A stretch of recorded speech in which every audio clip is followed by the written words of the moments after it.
Good morning guys, എല്ലാവർക്കും Santhosh P V ബ്ലോഗ്സിൻ്റെ news reading വ്ളോഗിലേക്ക് എല്ലാവർക്കും സ്വാഗതം. മഴ കനക്കുന്നുണ്ട്, എല്ലാവരും ശ്രദ്ധിച്ചൊക്കെ നീങ്ങുക. പിന്നെ വേറെ എന്തൊക്കെയാണ് വിശേഷം? സുഖമല്ല എല്ലാവർക്കും. അപ്പോൾ ഇന്ന് കൊല്ലവർഷം 1201, മലയാള മാസം കർക്കിടകം. ഇന്ന് എത്രയാണ്? 22. അപ്പോൾ കർക്കിടകം 22, ഇംഗ്ലീഷ് മാസം 2026, ഓഗസ്റ്റ് 7, വെള്ളിയാഴ്ച. അപ്പോൾ നമുക്ക് വാർത്തകളിലേക്ക് കിടക്കാം. പ്രതിപക്ഷത്തിൻ്റെ ആവശ്യം അമിത്ഷായെ അറിയിക്കണമെന്ന് രാജ്യസഭാ അധ്യക്ഷൻ CP രാധാകൃഷ്ണൻ. പുതുതലമുറയെ വിശ്വസിക്കുമെന്ന് RSS മേധാവി മോഹൻ ഭാഗവത്. ഇത് കേൾക്കുന്നില്ലേ? മന്ത്രിയോട് വരാൻ പറയൂ.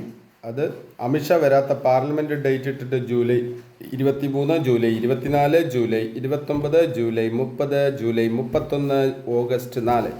ഇത്രയും ദിവസങ്ങളിൽ പ്രധാനപ്പെട്ട പല കാര്യങ്ങളും ചർച്ച ചെയ്യപ്പെട്ട സ്ഥലത്ത് അമിത്ഷാ പാർലമെൻറ്റിൽ എത്തിയിട്ടില്ല എന്നുള്ള വിവരങ്ങളും അന്ന് ചർച്ചയ്ക്കെടുത്ത വിഷയങ്ങളും വക്കമിട്ട് നിരത്തിക്കൊണ്ട് മാതൃഭൂമി അത് റിപ്പോർട്ട് ചെയ്തിട്ടുണ്ട്. മഴ 8 ജില്ലകൾക്ക് ഓറഞ്ച് മുന്നറിയിപ്പ് കൊടുത്തിട്ടുണ്ട്. വിദ്യാലയങ്ങൾക്ക് അവധി കൊടുത്തിട്ടുണ്ട്. പത്തനംതിട്ട, കോട്ടയം, ആലപ്പുഴ, കണ്ണൂർ, കാസർഗോഡ്, വയനാട് ജില്ലകളിലെ വിദ്യാഭ്യാസ സ്ഥാപനങ്ങൾക്ക് കളക്ടർമാർ അവധി പ്രഖ്യാപിച്ചു. തൃശ്ശൂർ ജില്ലയിൽ ദുരിതാശ്വാസ ക്യാമ്പിൽ പ്രവർത്തിക്കുന്ന സ്കൂളുകൾക്ക് അവധിയായിരിക്കും എന്ന് പറയുന്നുണ്ട്. അപ്പോൾ എന്തായാലും നമ്മളിത് വായിക്കുന്ന ഘട്ടത്തിൽ തൃശ്ശൂർ ജില്ലയ്ക്ക് കൂടെ ഇന്ന് അവധി പ്രഖ്യാപിച്ചിട്ടുണ്ട്. അത് നേരത്തെ ക്രമീകരിച്ചിട്ടുള്ള പരീക്ഷകൾക്കോ ഇൻ്റർവ്യൂകൾക്കോ മാറ്റം ഉണ്ടാകില്ല എന്നും ജില്ലാ കളക്ടർ അറിയിക്കുന്നുണ്ട്. ലൈംഗികാതിക്രമം തരുൺ തേജ്പാലിന് 10 വർഷം കഠിന തടവ് എന്ന് പറയുന്നുണ്ട്. സഹപ്രവർത്തകയെ ബലാത്സംഗം ചെയ്ത കേസിൽ തെഗൽക്ക മാസികയുടെ മുൻ എഡിറ്റർ തരുൺ തേജ്പാലിനെ 61 വയസ്സുകാരനാണ് ബോംബെ ഹൈക്കോടതിയുടെ ഗോവ ബെഞ്ച് 10 വർഷം കഠിന തടവ് വിധിച്ചത്. അതാണ് ഫ്രണ്ട് പേജിലെ പ്രധാനപ്പെട്ട വാർത്തകൾ. അപ്പോൾ പ്രതീക്ഷയോടെ അവർ നെയ്യുന്നു എന്ന് പറഞ്ഞിട്ട്, സങ്കടങ്ങൾ മറച്ചു വെച്ചെന്ന് പറഞ്ഞിട്ട് കൈത്തറി ദേശീയ ദിനമാണിന്ന്. അപ്പോൾ കൈത്തറി നെയ്തിൻ്റെ ഭാഗമായി പാവ്, ചുറ്റൽ, കരിവള്ളൂർ വിവേഴ്സ് സൊസൈറ്റിയിൽ നിന്നുള്ള ദൃശ്യം. കുറേ നൂലിങ്ങനെ ചുറ്റി വെച്ചൊരു മെഷീൻ്റെ കീഴെ ഇങ്ങനെ വെച്ചിട്ട്, അപ്പോൾ അവരങ്ങനെ ഇതിന് പ്രവർത്തന മേഖല കുറച്ചും കൂടെ കാര്യക്ഷമമാകും എന്ന പ്രതീക്ഷയോടെ ഓണമൊക്കെയാണ് വരുന്നത്. കൈത്തറിയിൽ എന്തെങ്കിലും ഒരു മാറ്റം ഉണ്ടാകും, കൂടുതൽ ആളുകൾ തേടിയെത്തും എന്ന് പ്രതീക്ഷയിലാണ് അവർ. പയ്യന്നൂർ DYSP ഓഫീസിലേക്ക് LDFൻ്റെ മാർച്ച്. നിരക്ക് വർധന. കൊളശ്ശേരി ടോൾ പ്ലാസയിലേക്ക് DYFIയുടെ മാർച്ച് സംഘർഷിതഭരിതം. പിന്നെ രാജേഷിൻ്റെ മൃതദേഹത്തോട് അനാദരം, കളക്ടർ അന്വേഷണത്തിന് ഉത്തരവിട്ടു.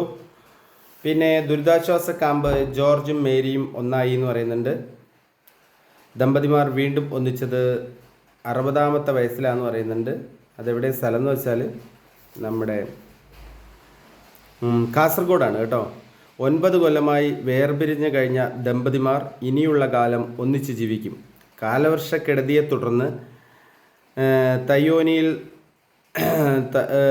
തയ്യോനിയിൽ തുറന്ന ദുരിതാശ്വാസ ക്യാമ്പാണ് ഈ അപൂർവ കൂടിച്ചേരലിന് ഇടയാക്കിയത്. സൂപ്പർ. ബൈരക്കുപ്പ പാലം കർണാടക സർക്കാരിൻ്റെ അനുമതി. രാജേഷിൻ്റെ മൃതദേഹത്തോട് അനാദരവിൽ അത് പറഞ്ഞല്ലോ. രാമായണ രഹസ്യങ്ങൾ പുസ്തക ചർച്ച നാളെ എന്ന് പറയുന്നുണ്ട്. തൊഴിലാളി സംഘടനകൾ തിങ്കളാഴ്ച ഹെഡ് ഓഫീസ് ഉപരോധിക്കും. രാമായണത്തിലെ രാഷ്ട്രീയ പാഠങ്ങൾ എന്ന് പറഞ്ഞിട്ട് നമ്മുടെ K. ജയകുമാറിൻ്റെ പുണ്യം രാമകഥാമൃതം എന്ന് പറഞ്ഞിട്ട് ഒരു ഡോക്യുമെൻ്ററി നമ്മുടെ 2ാമത്തെ പേജിലുണ്ട്. അത് സുദീർഘമായിട്ട് ഒരുപാട് നേരം വായിക്കാനുണ്ട്, അതുകൊണ്ട് ഞാനത് വായിച്ച് സമയം കളയുന്നില്ല. അപ്പോൾ നമുക്ക് ലാസ്റ്റ് സ്പോർട്സ് പേജിലേക്കൊന്ന് പോകണം.